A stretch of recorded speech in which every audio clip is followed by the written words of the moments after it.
Maybe just a fool for love. Shalom, shalom. This is Ben Yosef with the South Carolina Hebrew Israelites, doing a reading today. 3 ways to tell when someone is playing the victim. Someone who's actually in need behaves quite differently, and I will attest to that. What brought this on?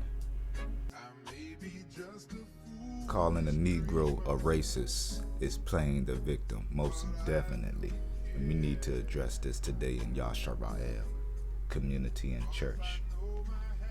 This is posted November 26, 2022, not that long ago. Erin Leonard Ph.D. by Erin Leonard, the Ph.D. Erin Leonard Ph.D. is a practicing psychotherapist and the author of 3 books about relationships and parenting. She's a blonde woman, mid-40s, looks all right. Key points, first, second, and third. Key points, first, a manipulative person may play the victim to get what they want. A person who authentically opens up wants to feel understood. And a lot of times, them heathens act like they don't understand 400 years slavery.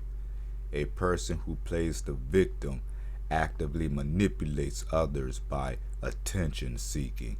Well, I was Irish. The Irish had it bad too. We was in the fields worse than you. That's a lie, and I could prove it out this book that my sister had when she was in 8th grade. And she about 24, 28 now.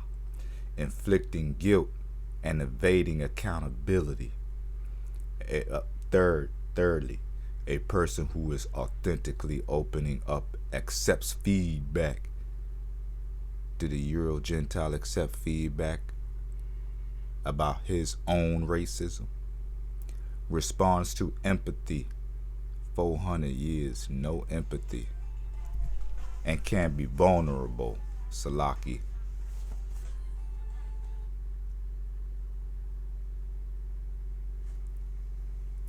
Listening to a loved one complain endlessly about his or her hardships can be frustrating. Even more confusing can be the loved one's inability to integrate empathy or consider advice. It's as if he or she enjoys monopolizing people's attention with personal tales of woe. Often the listener can barely offer any support because a pause between the talker's elongated complaints is rare.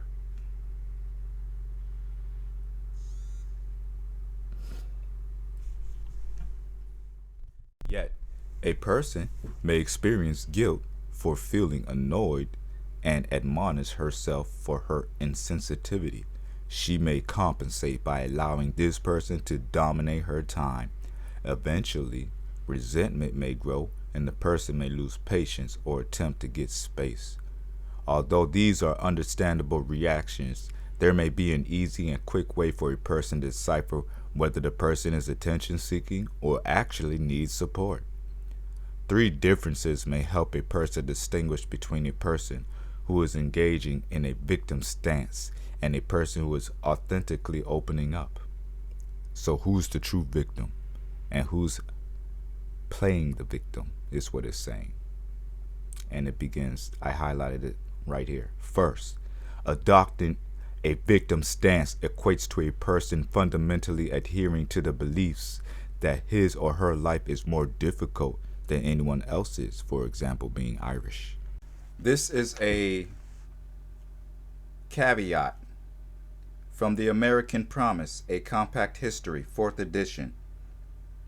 James L. Rorick and Michael P. Johnson, Patricia Klein Cohen, Volume 1, from the ships to 1877. It covers that period. It's my sister's book, history book, and I'm just going to start reading about the Irish. You ready? Immigrants and the non-slave labor ladder. The risks and uncertainties of non-slave labor did not deter millions of immigrants from entering the United States during the 1840s and 1850s within 20 years. Almost 4.5 million, like Donald Trump, million immigrants arrived between 1840 and 1860, 6 times more than had come during the previous 2 decades. By 1860, foreign-born residents made up about 1/8 of the United States population. Nearly 3 out of 4 immigrants who arrived in the United States between 1840 and 1860 came from Germany and Ireland. The vast majority of the 1.4, nearly half that came over, million Germans who entered during these years were skilled tradesmen and their families, supposedly. German butchers, bakers, beer makers, carpenters, shopkeepers, and machinists settled mostly in the Midwest, often congregating in cities. Roughly a quarter of German immigrants were farmers, some of whom settled in Texas. On the whole, German American occupied the middle stratum of independent producers, celebrated by free, non-slave labor spokesmen. Relatively few Germans occupied the bottom rung of the non-slave labor ladder as wage laborers or domestic servants, meaning they made a killing. But on the flip side, Irish immigrants, in contrast, entered at the bottom of the non-slave labor ladder and struggled to climb up. Nearly 1.7 million Irish immigrants arrived between 1840 and 1860. That's damn near half of all the immigrants. So there are a lot of Irish over here. Nearly all of them desperately poor and often weakened by hunger and disease. Potato blight struck Ireland in 1845. What is potato blight? In 1845, and returned repeatedly in subsequent years, spreading a catastrophic famine throughout the island. Many of the lucky ones crowded into the holds of ships and set out for America. Wait, on their own? Crowded into the holds of ships, probably illegally, and set out for America on their own volition. It's a little bit different from what I experienced and still experience to this day.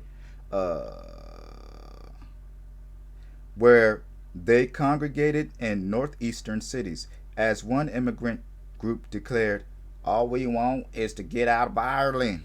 We must be better anywhere than here. End quote. Roughly 3 out of 4 Irish immigrants worked as laborers or domestic servants. Irishmen dug canals, loaded ships, laid railroad tracks, and did odd jobs, while Irish women hired out to cook, wash, and iron, mind children, and clean the house. Nothing about rape. Almost, again, a big difference between them and I. Almost all Irish immigrants were Catholic, a fact that set them apart from the overwhelmingly Protestant, which goes around proclaiming God, native-born residents. Many natives regarded the Irish as hard-drinking, obstreperous. What kind of natives? English, not so natives. Okay. Obstreperous, whatever that word means. Half-civilized folk.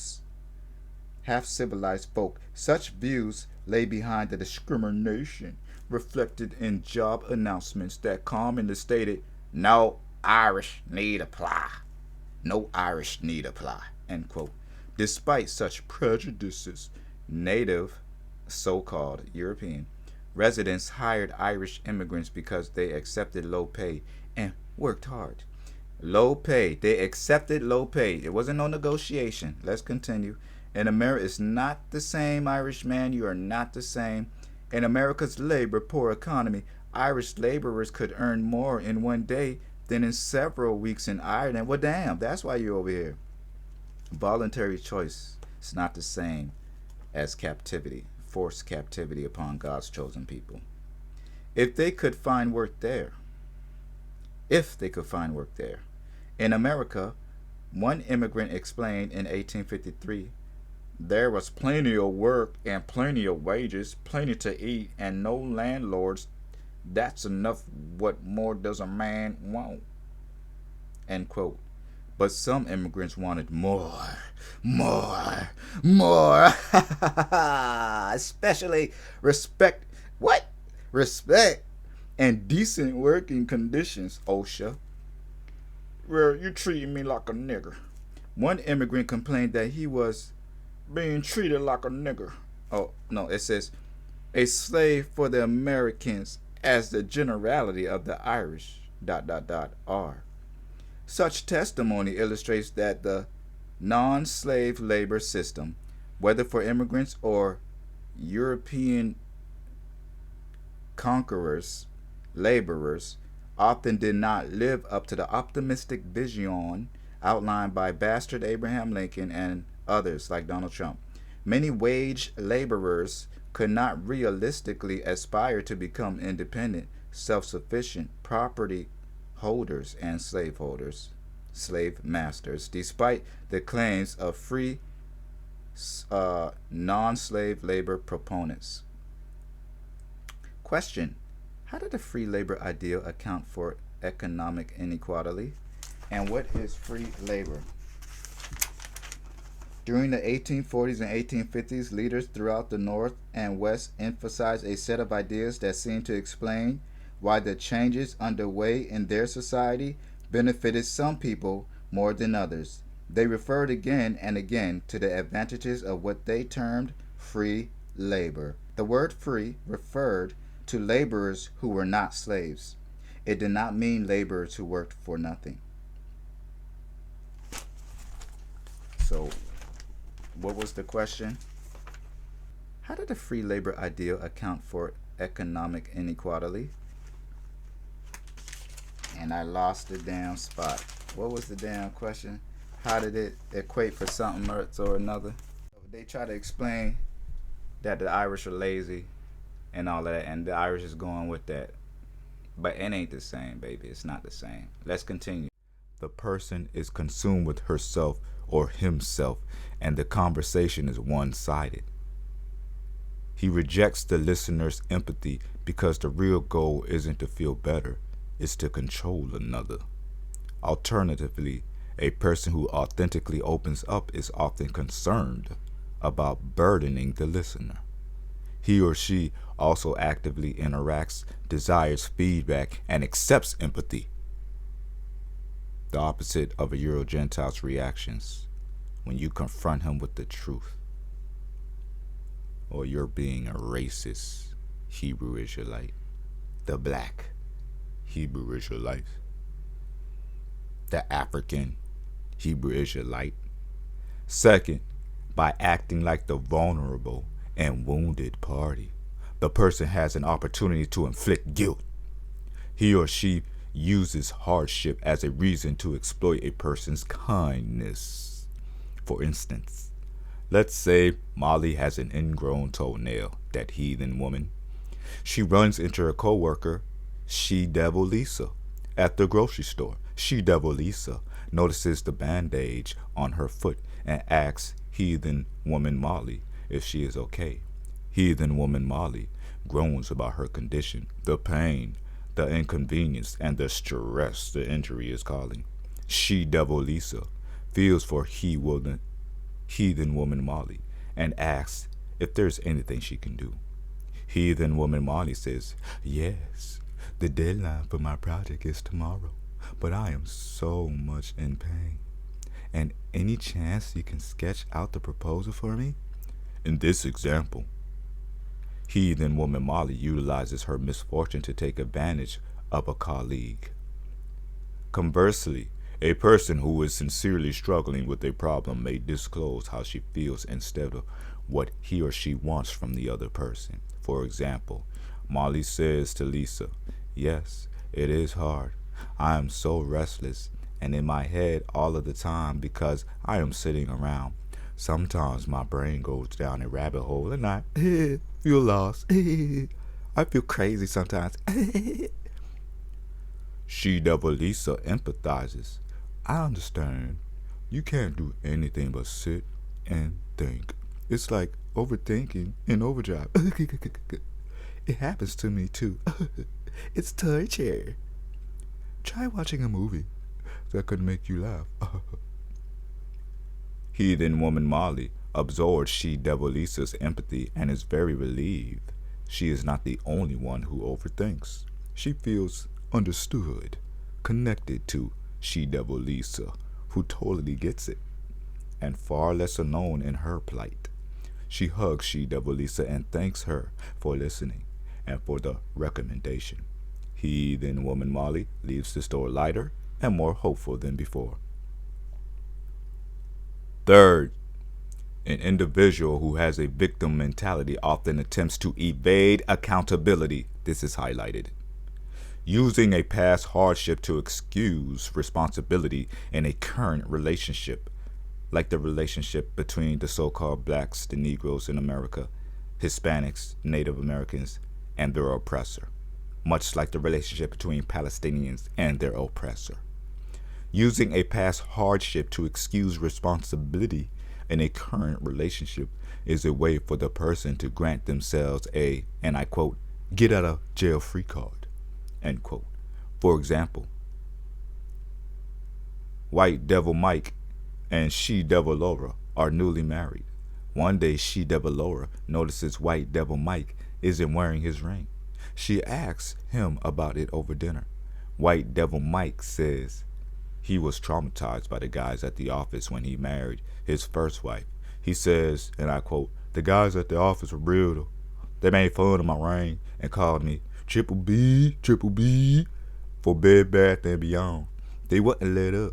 I'm not doing that again. No way. End quote.